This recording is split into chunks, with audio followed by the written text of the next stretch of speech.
Welcome back, everybody. It is time for another exciting adventure in math. So, we are going to be working through lesson 9.4 together, and we're going to be continuing on line graphs. So, from previous lessons, the x-axis is going to be your horizontal axis. So, the farther you go to the right, the more it will increase. Your y-axis is going to be up and down, and the farther you go up, the more it will increase. So in this instance, the farther you go to the right, the later the time is. The farther you go up, the higher the temperature is. So what we're going to be doing now is turning this data into ordered pairs. So take those data points for time and temperature and create them as ordered pairs, and then plot those ordered pairs on the line graph below, and see if you can't knock out that question at the very bottom as well. All right, go ahead and do that and pause the video. All right, gang, so hopefully you got these data points, these ordered pairs, and a line graph that looks something like this. So, if so, congratulations. But we are going to be doing a few extra steps from just this, because now you all are going to be responsible for making your own line graphs, not just plotting them on ones that are already made. And to do that, we have to know two new terms, scale and interval. So the scale is just the distance between the highest and lowest numbers on your axis. So if it's an x-axis, it looks like it goes from 0 all the way to 7. If it's on the y-axis, it goes from 0 to 54. Always needs to start at 0, scale is 0, and then it needs to go past your highest number. So right now, all of your numbers are between 0 and 51, because you always start at 0. However, 51 is the highest number. You don't want the highest number to be at the top of your graph. So we go up just a little bit extra. And then in this case, we went to 54. And here's why. That's because of our interval. The interval is how much your number on the axis increases by every time. So it goes from 40 to 42 to 44 to 46. Obviously, our interval, it's increasing by 2 every time. Some graphs, you'll see this little special character. That's just called a break. Instead of listing all the numbers between 0 and 40 by counting 2s, 0, 2, 4, 6, 8, 10, 12, all of that, they just make a little break because there's nothing in between 0 and 40. So they just do that so you don't have to list out and make a super long graph. So whenever you're actually making your graph, your scale and your interval is going to tell you what's going to go on that y-axis. And we're going to be explaining that a little bit more, don't worry. So let's go ahead and take a look at the bottom. The greatest temperature change occurred between 3 and 4 a.m. And we can just look and see from 1 to 2, we went from 51 to 49. So it only changed by 2. From 2 to 3, it went from 49 to 47, again by 2. However, from 3 to 4, we go from 47 to 44. That is a change of 3, which is bigger than every other change on this graph. And you can tell because that line right there is a lot steeper. It's a lot larger than these other ones. Oh, I know this can be a little bit confusing, so let's practice drawing one of these graphs together. So, you all can go ahead and take care of the part where you write the ordered pairs, and then I will walk you through all the next steps. So go ahead, pause the video, and fill out your ordered pairs. Alright gang, so hopefully you got those points correct. So what we need to do now is actually turn that into a line graph. So up first, let's make sure we know what our x and our y is going to be. Remember, our x is going to be that thing that's very consistent. It's not going to change by a whole lot. It's changing by the same thing every time. So let's do day, because it just goes up by 1 day, which means rainfall is our y. So now we need a scale. So let's decide our scale and our interval. Our scale always starts at 0. And let's see, we have numbers between 2 and 9, so let's just make our scale 0 to 10. You don't want to have the highest number in your data be the top of your scale. You always want to go one step at least past it. So now for intervals, it's only 0 to 10, so let's just go up by 1 each time. So now we can go ahead and get started. Obviously, we start at 0. We go 1, 2, 3, 4, 5, 6, 7, 8, 9, 10. 1, 2, 3, 4, 5, 6, 7, 8, 9, 10. And now for our x-axis, let's make sure that we skip 2 every time for our x-axis. That way things don't get super close together. 1, 2 is going to be Monday, 1 Tuesday, 1 Wednesday, 1 Thursday, 1 Friday, 1 Saturday. So we've got Monday, Tuesday, Wednesday, Thursday, Friday, and Saturday. So what we need to do now is label, and that's pretty easy. Down here at the bottom, we've got days. Over there on the left side, we've got rainfall. And we're measuring rainfall collected. We don't need a fancy title. Let's just make it rainfall collected. So now, I'm going to give you all a second to go ahead and plot these points and connect them with a line. So, pause the video and plot those points. All right, welcome back. Hopefully, your chart will look something like this. And I'll go ahead and clear that up just so we know that's not part of the chart. And if you see, this makes it really easy to see what's going on. At the beginning of the week, not a whole lot of rain. However, once you get to the end of the week, yowzers, that is a lot more. And keep in mind, that's not how much it rained each day. That is how much is in the rain gauge. Let me get my pen out. That's in the rain gauge each day and did not pour it out. So that doesn't mean that it rained 9 inches on Saturday. No, it just means that by Saturday there was already 9 inches in there. So started off on Monday, only 2 inches of rain, and by Saturday it had 9.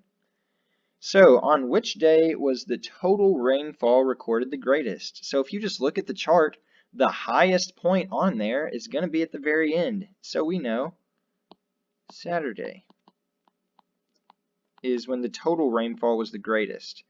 But how about number 2, where it says, on which day did Jill record the greatest increase in rainfall? So Monday to Tuesday we can see was the exact same. Tuesday to Wednesday it only went up by 1, but Wednesday to Thursday, my gosh, it goes up by 3 spots. 1, 2, 3. That is by far the biggest growth on this map.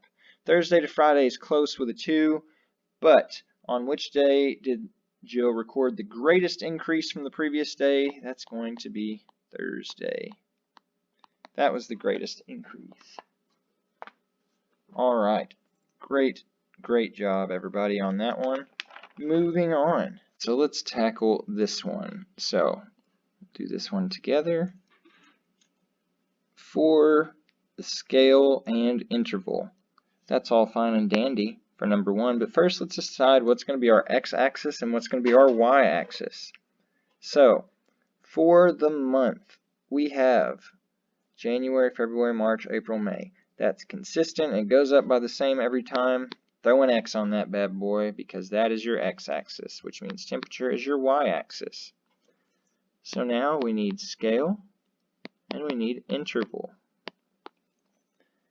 Scale, let's see, it's always going to start at 0, 2, but if we look here, we've got 40, 44, 54, 62, 70. All of these numbers are between 40 and 70. So let's go 0 to 80. We don't want to have the exact same amount for our top number on our scale as our data. If our number is 70, that's the highest number, then let's make our scale 80. And since it's 0 to 80, that's really not that many points. Let's make our interval 10. So if we start off This can be our origin. We're going to go 0, 10, 20, 30, 40, 50, 60, 70, 80. All right, so we've got 10, 20, 30, 40, 50, 60, 70, 80. And what is that measuring? That is temperature in degrees Fahrenheit. And then down here for our x-axis, remember we skipped 2 last time. That's always good to do so your things don't jumble together. 1, 2. That's January. 1, 2. That's February. 1, 2. That's March. 1, 2. That's April. 1, 2. And that's May. So that is going to be your month. And of course, we're talking about average monthly temperature. So that can be a good title. So now I'm going to ask that you all fill out this graph as well as numbers 2, 3, and 4 by yourself to just check out. Let's see what we get. Alright gang, so hopefully you got something similar to this beautiful little artwork that I have here. You have January 40, February 44, March 54, April 62, May 70 for your coordinates. And then you just plot them. January 40, February 44, so far and so forth. And it looks like it was just a straight line up because as you went through the year, the temperature increased. And that makes sense. If you're going from January to May, your temperatures are probably just going to keep going up, on average at least. And for number 4, the 2 months where the least change in average temperature. Well, January to February was only a difference of 4. February to March was 10. March to April was 8. April to May also 8. January to February definitely saw the least amount of change in temperature. So scrolling down on your own seems very scary, I bet. Just kidding, I'm sure you guys are fine. And girls too. So see what you can handle. Really, your interval and your scale, as long as it starts with 0 and your scale goes a little bit over your biggest number, then you'll be fine. Just think of an interval that makes sense. Since you're going from 0 and your highest number is 32, you don't want to have an interval of 1 unless you want to draw 32 points on your line. Instead, just think of a number that you can skip count by. Think of some multiples. You could go by 3s or 5s, whatever you want to do. I wouldn't do 10s because then you'd only have like 4 spots and you'd have to scrunch all of your numbers together really, really small. So let's see what kind of stuff you all come up with. Go ahead, calculate what it's going to be for 5 through 8. Give 9 a chance as well. And then we'll talk about it. Hopefully we got something similar to this. 120, 225, 329, 432. For my scale, I personally chose to go from 0 to 35. That way, I started at 0. I still went over my number, but I didn't have to go too far over. And 0 to 35, that's easy. Just skip count by 5s. Some people, I could see you doing a scale maybe 0 to 36 with intervals of 4. Maybe you went 0 to 36 with intervals of 3. You could have also went, instead of every one line, you could have went by 2, because what that does is it stretches out your information. For example, take a look. That's still with the exact same interval, same scale. All I did was skip every 2 lines I put an interval. Some people prefer to do that because it lets you understand how your line is actually curving or moving a little bit more. The more points you have, the more intervals you have on your scale, the easier it is to see those curves. So, let's take a look at number 8. Between 1 and 2, it had the most amount of growth. Like we said, 1 to 2 goes up by 5. 2 to 3 is by 4.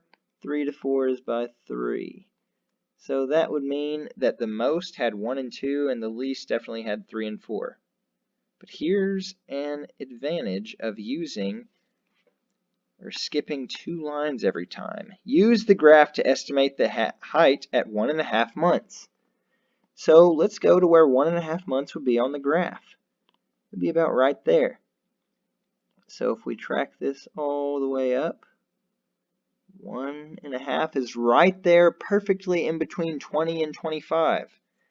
So that would be somewhere between 22 and 23. Let's just be generous and say about 23. That's why making a line graph is useful. He didn't measure it halfway through month 1 and 2. But because of drawing that line, we can make a pretty good prediction of where it would have been. So great job with that, everybody. Now let's check out this very last part. This one is getting a little bit wonky, but not too hard at all. You see, we're looking at 2 graphs on top of each other. A bar graph that measures precipitation, rain, snow, sleet, hail, all that fun stuff. And then we have the line graph measuring temperature. And you see something pretty unique here. They're both using the same x-axis, months, but there's 2 different y-axes, or axes. The y-axis on the left is measuring precipitation, the y on the right is measuring temperature. So, there's a pretty good reason you'd want to do that, because you can see the relationship between temperature and precipitation. That's why they would want to do this, and it shows a pretty interesting pattern. The precipitation, aka the red, as you go through the months, is going down. Precipitation is getting less and less. And if you look up here at the temperature, as the months go through, the temperature is going up. So, people might be able to assume that as the temperature increases, the precipitation goes down. In these 5 months at least.